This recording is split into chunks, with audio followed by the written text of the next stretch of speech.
upon a time on the internet, three girls they never met, but somehow they became friends. We're in three different countries and three different time zones, so really it must have been fate. Girl stuff is how we like to communicate our thoughts and feeling, stories that can make you relate. And we talk to some cool people we met on the way. So thanks for tuning in. We hope that you like your stay.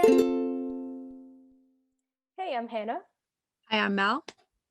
And I'm Taylor Kare. As you can see, we're joined by Taylor. Thank you so much for taking your time to talk to us today. Before we really get into the questions we have for you, why don't you introduce yourself real quick and like what you do? So my name is Taylor Kare. I'm an actor, musician. I do photography. I kind of just like I do a lot of different art projects and like to do them as best as I can. That's what I got. Okay. You do a lot and you have a lot of hobbies. What is one thing you did during quarantine that otherwise you wouldn't have gotten like a time? So yeah, I think the main thing that I learned from quarantine and stuff, and that I got to have more time for, besides just like relaxing, which I don't usually do, um, it's really hard for me to just relax and chill out for a second because I always want to be working. Um, is I had a lot of time for doing my EP and actually getting to compose and write and try to start producing all of that stuff, which has been humbling because I don't know what I'm doing. But it's been really good. Yeah, and I just had some more time to like even catch up on shows that I haven't watched because I surprisingly working in acting, I don't watch a lot of TV or movies. Like I just don't. I don't have the time for it. So What are some shows you got into during quarantine? what are some shows that I got into? I watched a lot of anime. I watched On My Block, which is a really good. I'm not sure if you guys have seen that, but it's a really funny Netflix original. I loved it. And then I actually like there's a couple that were obviously like super popular during then that I didn't actually watch. Like I didn't watch Tiger King. Um, I don't even remember what I watched honestly. I think those were like the top ones that I remember right off the top of my head. But On My Block is a good choice. it's Going into like acting, what started you out and inspired you to go into acting? it was mostly my uncle. That was like probably the main driving force that got me in there. I was always like super. I was that kid that was probably really annoying and always wanted to be like, ha, yeah, showman and that kind of stuff. But my uncle was really the one that kind of like fostered him because he was an actor before he passed away. But he, like back in the '90s and stuff, he was doing that mainly. And then so he was like, I was kind of wanted to look. I looked up to him and wanted to be like, hey, I want to be kind of like you.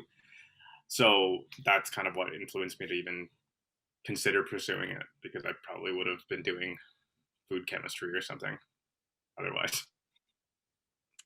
Acting is fun, and most people who are watching right now probably know you as Bobby, as young Bobby from Julie and the Phantoms.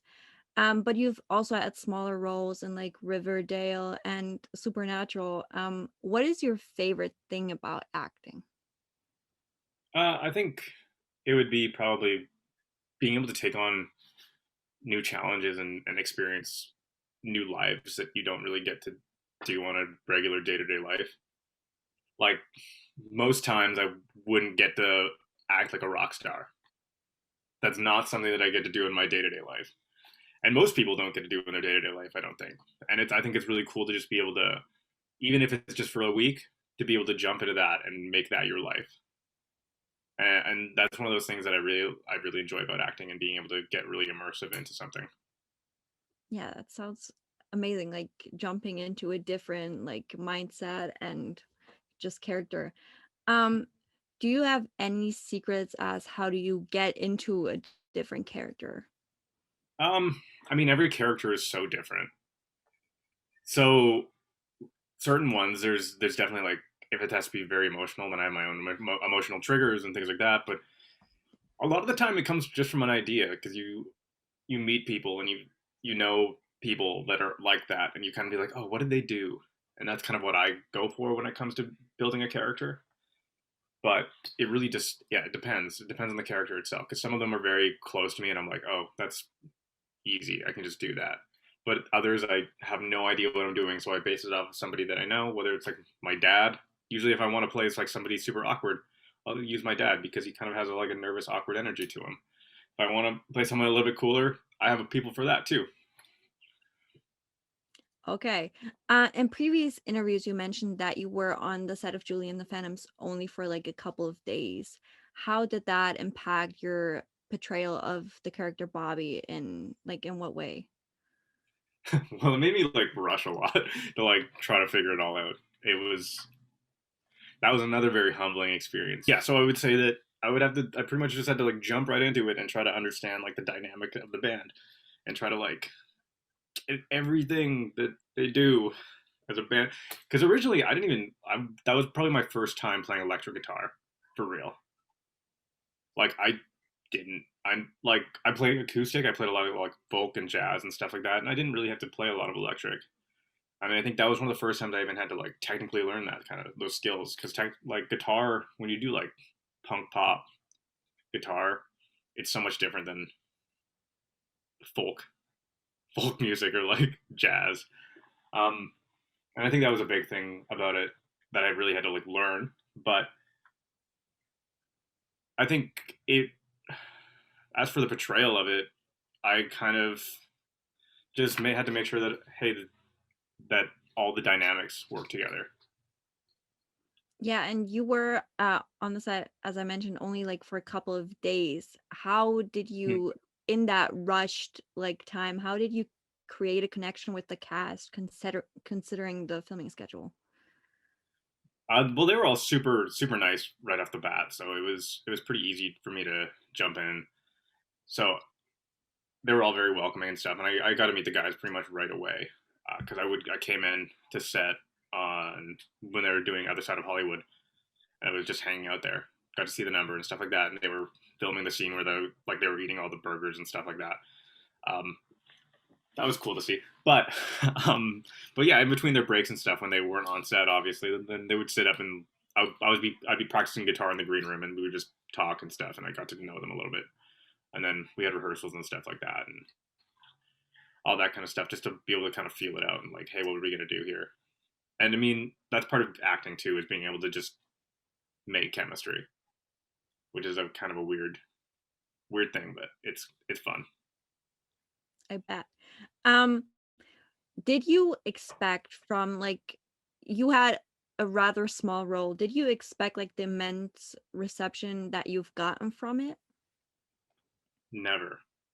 That's like I'm still surprised that it's like that there is even because whenever you get an acting job, you never expect anything to happen with it. It's just kind of one of those things that we use to kind of protect it. You're just like, well, if people like it, they like it. If they don't, they don't. Um, and that was one of those things where I'm like, even if I was there for a very short amount of time, the amount of fan reception that I've gotten has been insane, which I'm like super thankful for, and I'm really glad that everyone has been enjoying it and they've been able to see the other stuff that I do, which is I'm like, great, I love that. Yeah, and with a lot of fans come theories, and there are like a ton of theories about your character Bobby, especially about the boy's death. What is like the funniest or most outgoing theory that you have come across? I mean, I think the most ridiculous one that I see is always like that he somehow poisoned the hot dogs. When? How does somebody know what hot dogs they're gonna get and like what cart they're gonna go to if they're in a crowded place like LA? It's just like it doesn't happen. I'm like, yeah, I get it. You want to like put two and two together, but it's just like, ah.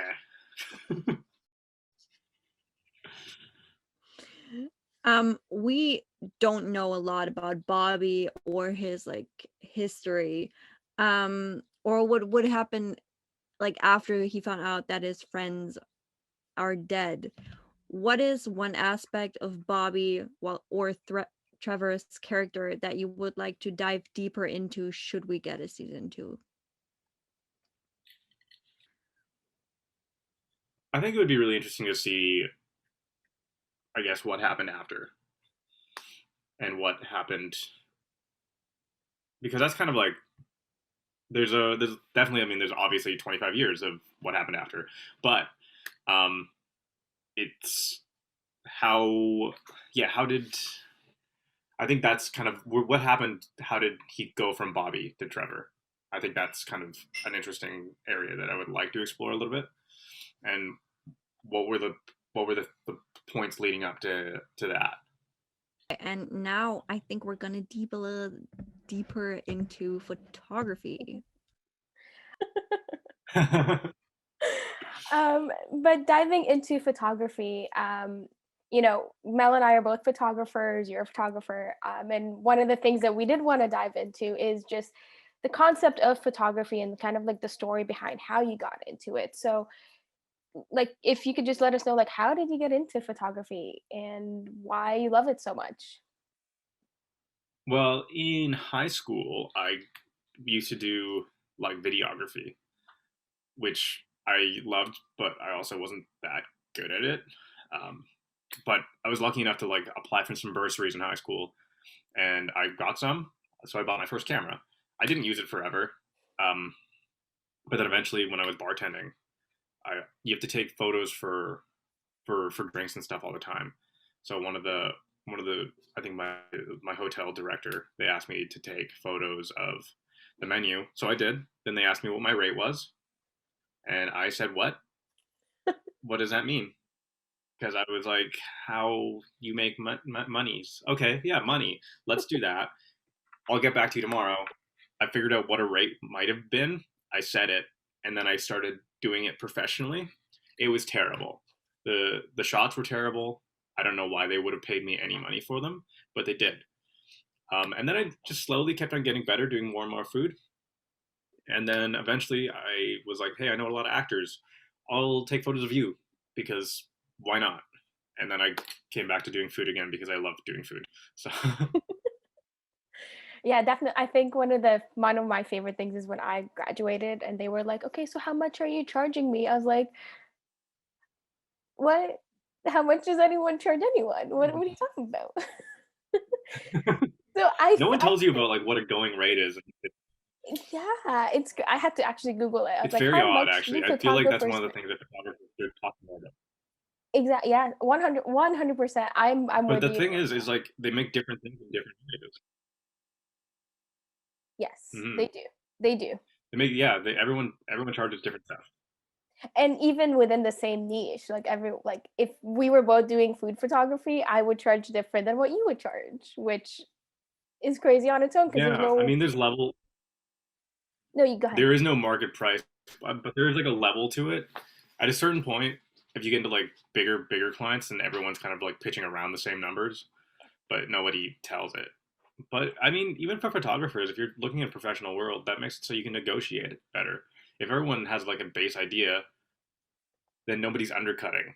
Yeah. It means like if I say I'll do it for 1,000, and then you say you'll do it for 500, we could be the same level photographer, but you just undercut the entire market Hmm. when you could have made 1,000 for it. Exactly. Exactly. And it's definitely a very like competitive field, and we'll kind of dive into a little bit on that side of photography. But one of the things that you say on your website is you use photography as a way to express yourself and to help others also express themselves. So, why do you feel like photography is a form of Mhm. expression? I think it really does capture a lot of personality when you do, at least when it comes to portraits, especially. You can really see what a person's about within a photo. Just the way they hold themselves, the way they want to be perceived. For food, it can, or for any brands or products and stuff like that, it really makes it so, hey, this is what my yeah, this is what my product is, and what I want my brand to represent. And I think those kind of expressions really are important when, at least in the form of the kind of commercial photography that I do, it works a lot for selling brands. But if you it works the same with art photography as well. It really is an expression of what you want to perceive and what kind of feelings you want them to portray. So Yeah. And in the sense of like just, you've talked about how you started with taking pictures of like drinks for a bar, and then you went into people, and then now you're back to food and drinks. What's kind of like one thing you've learned about yourself through diving into those different niches of photography? that I know nothing. That's pretty much it. Like the thing is no matter what, there's always going to be something new to learn. And I think that's the most important thing is you can't ever settle for what you know because you probably don't know anything about it at that point. Hmm. And in the sense of like an And it's advice, amazing how much you can learn from other people. sorry, say that again. It's amazing how much you can learn from other people too. Yeah, yeah. And just tying into that, like, what advice would you give someone who wants to venture into just photography and picking their niche and what they want to do when it comes to photography? I would say shoot, just keep on shooting things and like Yeah. especially if you're trying to find a niche you're and a style. You're not going to find it by just shooting one thing. I mean, I've shot everything. I've besides weddings. I haven't done weddings at all, but it's never really interested me. But yeah, I mean, if you're naturally attracted to like landscapes, shoot a bunch of landscapes. See how you like it. If you like food, shoot food. And if you like people, if you like street photography, any of those things, just Hmm. shoot it and see what happens. Hmm. And do you ever kind of experience that performance anxiety in terms of with your clients, for example, like actually giving them something that they love, or has it kind of eased as you continue to take photos? I think it really at the beginning, 100%. It was a lot harder for me to deliver. I think what was expected, but I don't shoot natural light very often anymore, and I think that has been the biggest change for me as a photographer because then I have complete control of the light. If I because I'm based in Vancouver right now. If I'm shooting in Vancouver, it's rainy 80% of the time. So if Hmm. they want sunny LA looking shots, you're not going to get them unless you're doing studio light, Hmm. probably at least. Unless you get really lucky or you're really good with Photoshop, which I'm decent at Photoshop, but I'm not that good. Yeah, definitely the weather. I think that's the one thing about filming is ah, that's the one thing about photographing outdoors versus indoors is you're kind of stuck with, okay, if a cloud comes, well, gotta wait or change my settings. Whereas when you're in the studio, it is very like you can set it and light doesn't actually change unless you physically change it, right? Um, okay, so how do you kind of Hmm. balance acting with your passions for photography and music and all the other stuff that you're into as well? Basically, if one of them is not, if I can't do one of the things at a time, I don't sweat it. Like, I haven't been able to do photography for about a month right now. First of all, my camera's broken. So, I mean, the only thing I can shoot right now is on film. Second of all, I've been busy working, so I have that, which I'm super thankful for. And third, I've been focusing a lot on the music, so Mhm. it doesn't really matter for me to. So if I'm not doing acting, I'm probably doing music. So right Okay. now, that's kind of where I have to balance it, and I find that I can only really balance properly two things at once. Mhm. Otherwise, And I'm just kind of giving half-hearted things. yeah, that's true. And like within COVID, we kind of had to put a lot of our lives on hold. So how did you kind of deal with needing to put like not just acting, but also I know like you're doing music, you're writing an EP, so definitely that took up a lot of your time. But did you have that feeling of like camera withdrawal of like not being able to actually take pictures or just boredom from I not? think that was the main thing that made me start doing more food. Actually, well, I mean, I was doing it before, but I think that's the thing is I still needed to have that kind of outlook. So I think a lot of photographers actually had this during quarantine where they were like, okay, what do I shoot now? Because if they like shooting people as subjects, you can't be. So I saw some really amazing photographers do these still life portraits of like adventure scenes that they built out of like fruit or things that they found in their house. which I'm like, that's amazing. So if you're a wildlife photographer, I mean, that's kind of something you could like that they could do, and they got really creative with it. And I'm like, I wish I had that kind of creativity. And for myself, if I wanted to shoot portraits, then I would just test them on myself. So there's a lot of portraits that I have on like my Instagram and stuff because I've shot pretty much all of the portraits on my Instagram Mhm. that are just I took them during quarantine because I had nothing else to do. So Sounds about right. Self portraits tends to be what we turn to. yeah, So going kind of back on, your acting, music, and photography, have you ever like considered or thought about like mixing the two? So, for example, like doing a director of photography gig or concert photography, where you get to do two things that you love at once, or is that just too much at once? I like to be a DOP on. I don't think I would ever want to. I after working in film for like the last 8 years, I obviously don't know the intense part of their job, but I see what their job is, and I don't know how well I could do with it. Um, because there's some people that have some very amazing ideas, and I don't know if my voice has the same kind of reach that I see other people have with this. At least that I would be happy with at this time. I mean, I'm sure I could work towards it, but I wouldn't want to do that. And concert photography is just rough. Yeah. It's very unglamorous, even though you get to see a lot of free concerts and stuff, which sounds cool. It's also very unglamorous and very it's a rough job because hundreds of people are willing to do that. Yep. And the iPhone is a thing now, so that also takes pictures at The iPhone is concerts. a thing. Yeah. Um, Hmm. our jobs are just being taken away. I've accepted it. Not if you're good enough. Not if you're That's good true. enough, it won't get taken away. That's true. Okay, so on your like personal Instagram, you have pictures of yourself modeling for other photographers as well as just your job as an actor. Is it hard kind of switching between being a photographer and a model slash actor, mindset wise? I mean, I think the main thing is it helps me know because if I see somebody line up a shot, I know exactly what their angle potentially look like. So I think for either side, like you should know, photographers should try modeling and vice versa. Hmm. If you are doing portrait at least, because I think it's really helpful to even understand how the camera falls on people, Yeah. and how it falls on. And I think that's why even self portraits during quarantine were so important because it was one of those things where I'm like, okay, so if my camera's here and I only have so many angles, and I know my angles, but Hmm. I kind of understand at least where I should be positioning everything Hmm. And because it's a very technical job modeling is. yeah, yeah, modeling definitely is. And I mean, when I model for my friends, I'm always like, I blank out when it comes to, okay, Hmm. what do I do? Um, which is funny because I'm a portrait photographer, so like it comes second nature to me.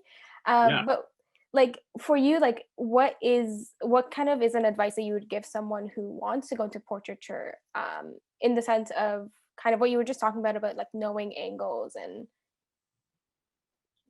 I experimenting, would I guess. say study what other photos are going on. This cat is meowing at the wall for some reason. Why are you meowing at the wall? He can join the interview if he wants to. Yeah, but he's crazy. Okay. Um, it's Emperor again. Um, yeah, but I would say hello. Um, I would say for portrait photographers, they should well, first of all, take portraits. Second of all, they should be looking at other portrait photographers to see what they like about them. Because there's some phenomenal portrait photographers, and you're not going to like all of them. You're not going to Mhm. you're probably going to hate some of them, but you have to like see at least what you like about certain ones and what you want to, and that I think that makes a unique voice. So I have some very for food at least, and even for portraits, I have some photographers and artists that I really look up to, and it's actually a lot of my inspiration for things. And you can probably see that if you would know the photographers from my work.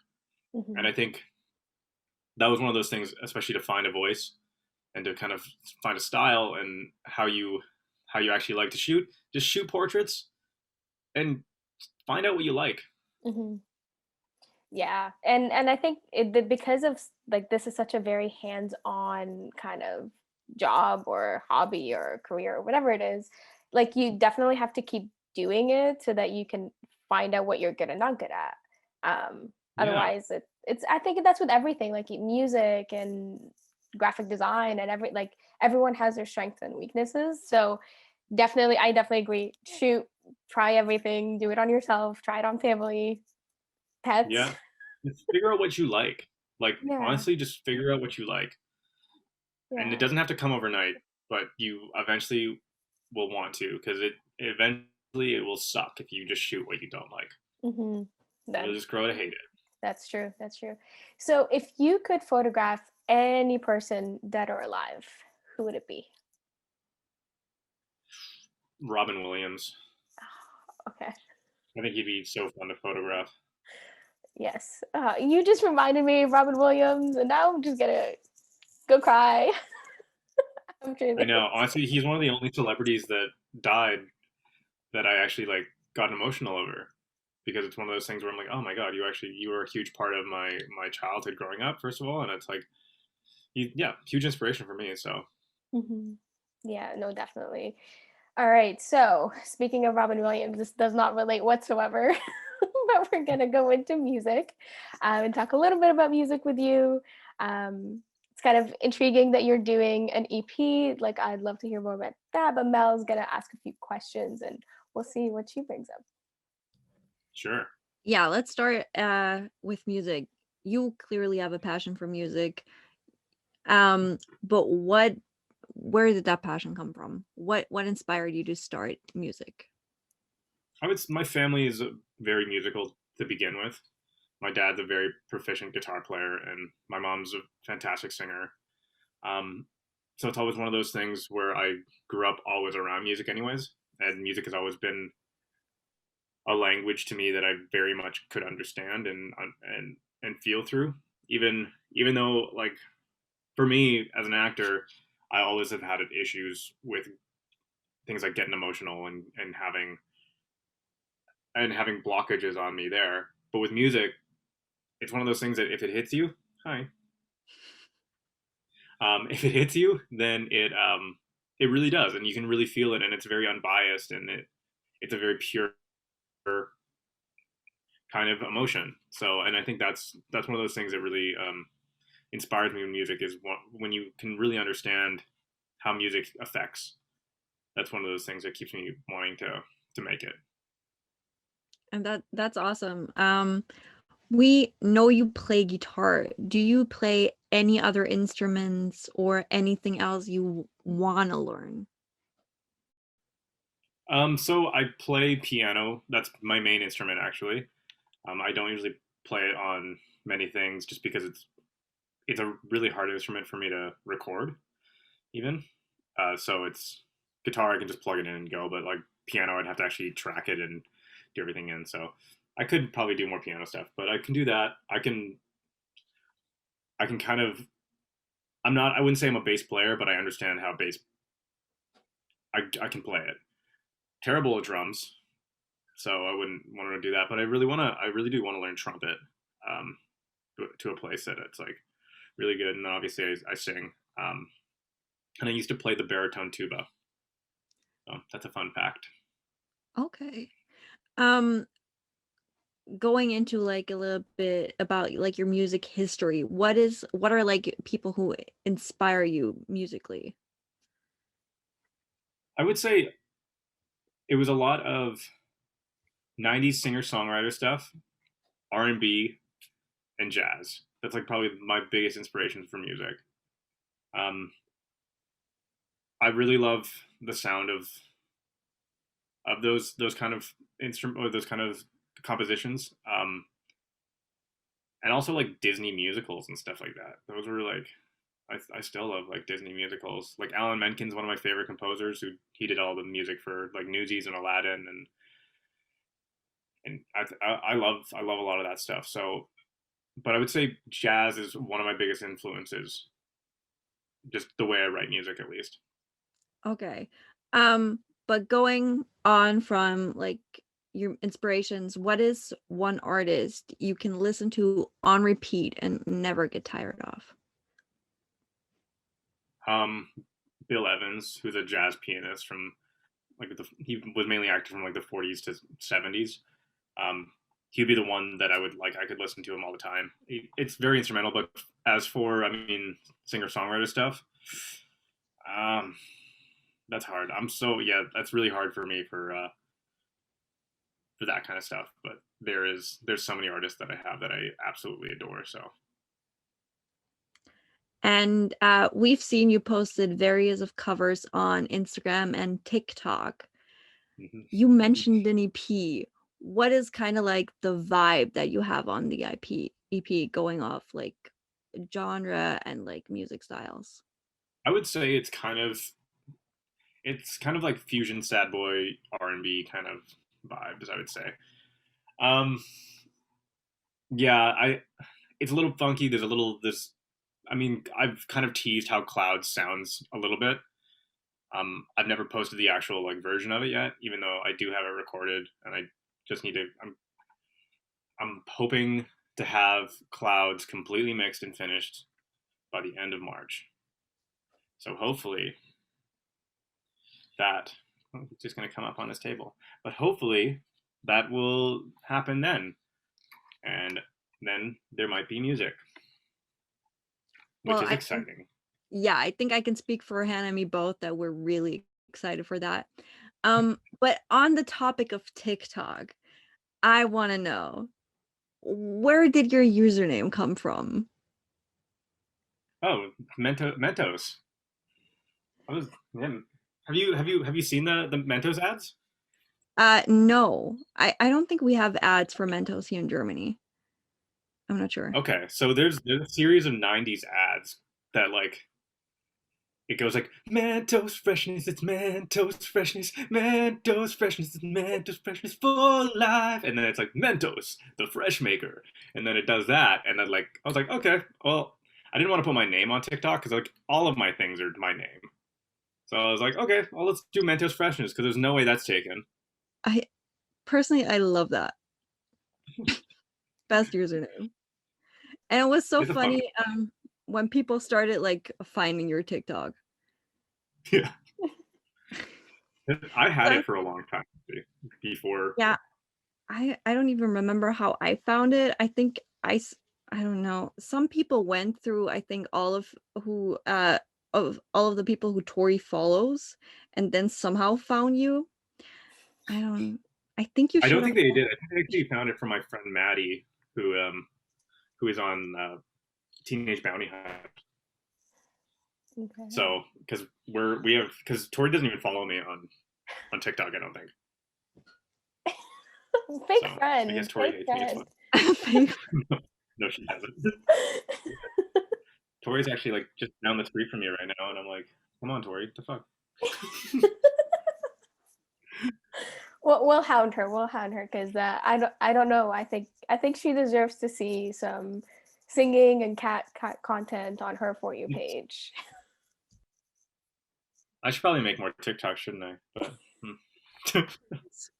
more I'm so cats, bad about content. more music. More music.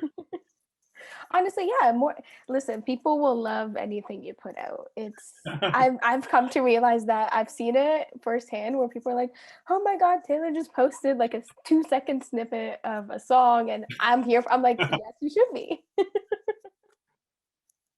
I love how much everyone has been approved, like they've been liking the stuff that I've been putting out. So that's always nice to see. So Mhm. it's always really heartwarming to see all the positive stuff everyone has to say about it, which I'm super thankful for.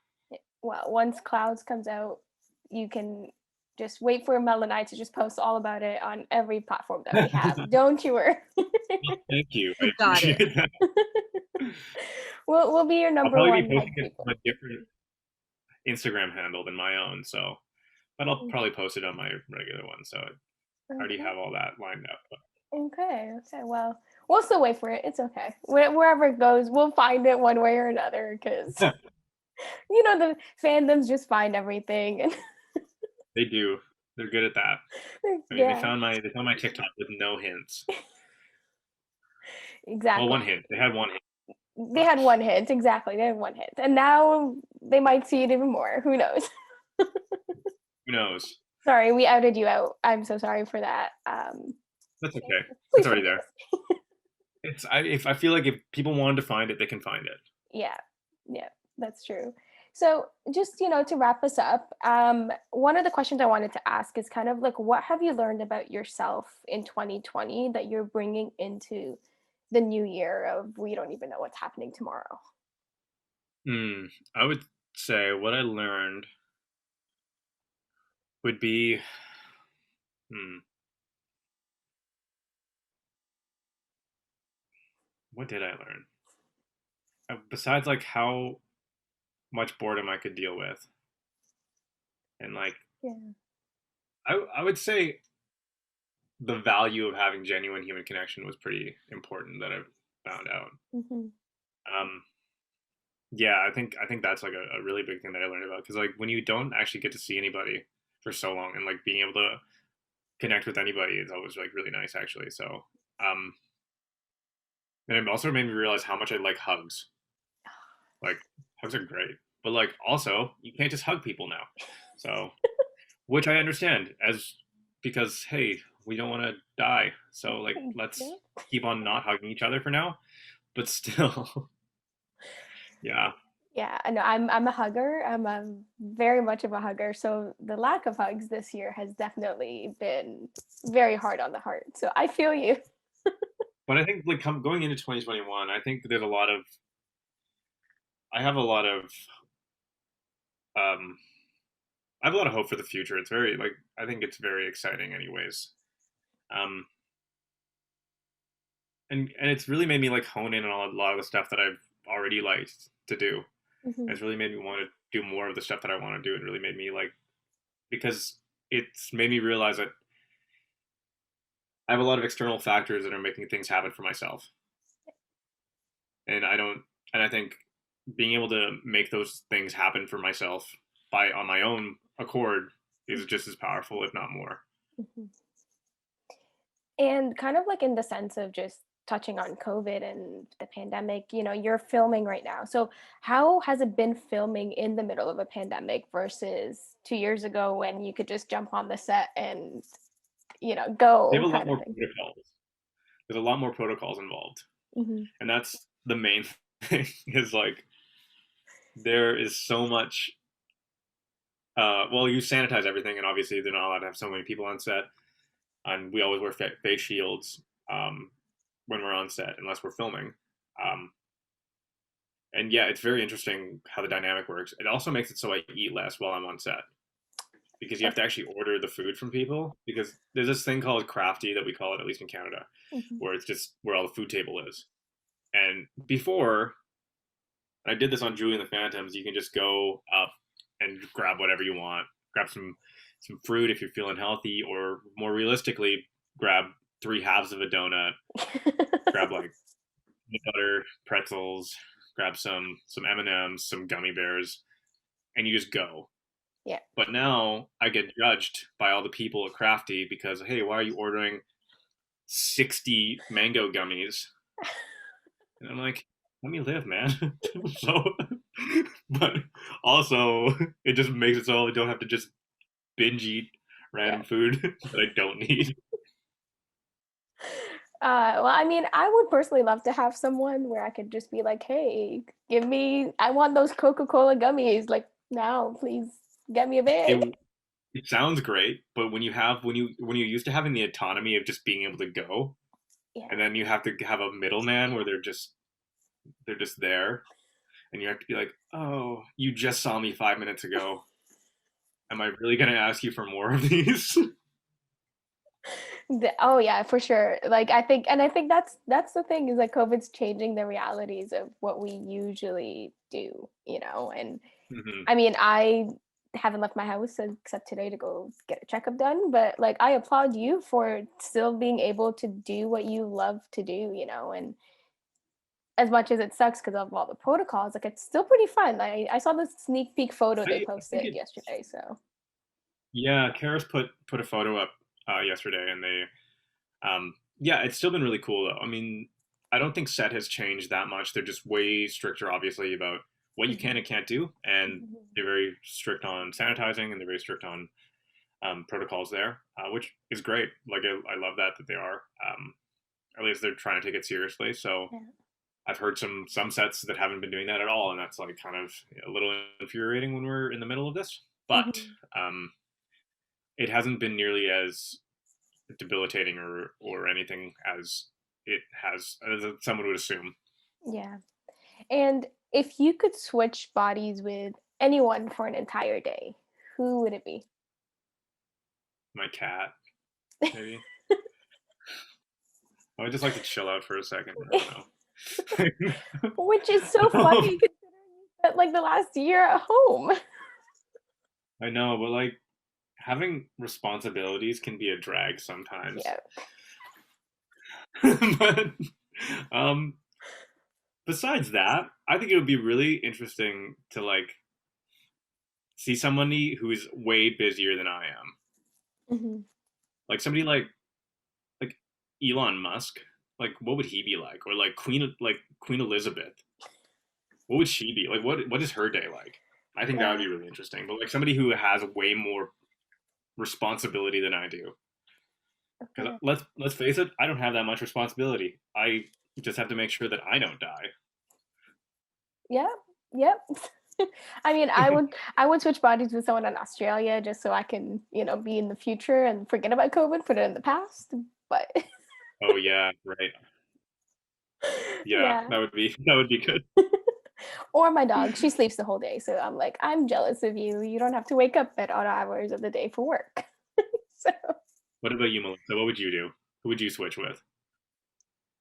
Well, my dog would be a good choice because like sleeping. But I don't know. I think I would like to see what it would be like to like get followed by paparazzi.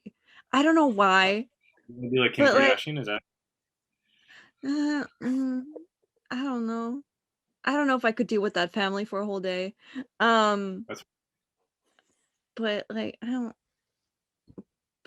Let's say, who am I gonna say? Let's say Julia Michaels. I want to know what goes around in her brain. Her songwriting is, I love it. That would be cool. Yeah. I'm sorry. I also said your name wrong. I just said I'm sorry. I just went and it came out wrong. No worries. It's okay. People butcher all of our names. It's your last name gets butchered all the time. So yeah, it does.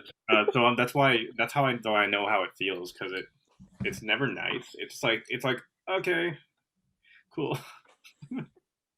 Okay, I got called HANA for 4 years. I don't know how, and I tried to correct, and at one point I was like, you know what, call me HANA. It's fine. To be fair, that means flower in Japanese. Oh, so. Okay. Well, so you have that. I'll take that. Nice. I'll take that. I'll take that. That's totally fine. Awesome. Well, Taylor, thank you so much for hanging out with us and chatting with us. And we love you. We love everything that you do. We're big supporters of you. And I'm not kidding when I say Mel and I are like your #1 fans, photography and everything else.